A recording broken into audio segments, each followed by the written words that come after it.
Welcome to Burst Mode, let's talk tech. Xbox Series X has launched, promoted by Microsoft as the most powerful console out there. However, the current comparisons of third-party games paint a different picture. Xbox Series X sports a 52 CU RDNA 2 graphics chip, approximately 30% more compute units than a PS5. On a teraflop number, we are talking about a 17% advantage for the Xbox when you compare 12 teraflops versus 10.28 for the PS5. Series X has a unified memory pool that splits on speed, 560GB per second for 10GB and 336GB per second for 6GB. However, it has a peak memory bandwidth of 560GB per second for the 10GB graphics memory, which is about 20% more than the PS5's 448GB per second throughput. The Zen 2 CPU is clocked at 3.6 GHz in SMT mode. SMT meaning simultaneous multi-threading. This equates to 3% more than the 3.5 GHz in the PS5 CPU, which also runs with SMT. It should be noted that the Xbox can run its CPU without SMT at 3.8 GHz, which is an 8% increase in clock speed versus the PS5, but there's no comparable mode on the PS5 that we know of that can have SMT off. Cross-platform third-party titles are a good way to gauge the power levels of different consoles. During the last generation, comparisons exposed performance differential in favour of PS4 versus the Xbox One. PS4 consistently beating the Xbox One on resolution, VIC 1080p on PS4 versus 900p on Xbox One. Keep in mind, third-party titles usually target similar levels of performance and graphics fidelity across different hardware. The game experience is largely identical.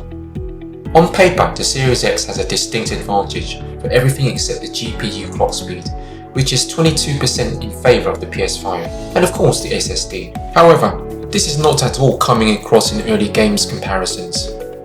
Is there some sort of secret sauce at play? Do people need more time with the Series X development kit? And do the kits need more maturity? This is what I think contributes to the close performance of Xbox and PS5. And remember, it's speculation and just my opinion. The discussion on teraflops, gigahertz, memory bandwidth and the number of CUs is not taking into account any cache optimizations in the PS5 design. In principle, this could work like the Zen 3 cache and RDNA 2 Infinity cache. Xbox development kits may need more time to mature. The rumours are that the state of the development kits are behind the Sony equivalent. Software matters. Performance of the PlayStation hardware is so much closer to the Xbox Series X than initially thought, leveraging advantages with higher GPU clock speeds, unified memory with no split in speed, and cache optimizations. The advantages that the Xbox clearly has in a number of areas do not translate into material differences. For example, PS5 enjoyed a 24% advantage in teraflops and a whopping 2.5 times the memory bandwidth when compared to the Xbox One. Current gen hardware is much closer. Microsoft clearly has a powerful console on their hands. In given time, we may see advantages for the Xbox in areas such as ray tracing or anything compute heavy. Ultimately, this will favour the higher CU count found in the Series X. However, right now, the comparisons to PS5 are largely identical, with some areas showing PS5 has a slight advantage in resolution and frame rate. It's not a night and day difference. In fact, it's not even to the level of difference between PS4 and Xbox One. Is PS5 punching above its weight? I suspect it's doing as designed. At this stage, I don't think Xbox or PlayStation custom GPU features are being utilised. Problematic dev kits or not, Xbox can't brute force its way to any performance gain. The consoles are too close for that. Whether you sit in a Sony or Microsoft camp, this means all gamers are being delivered similar experiences.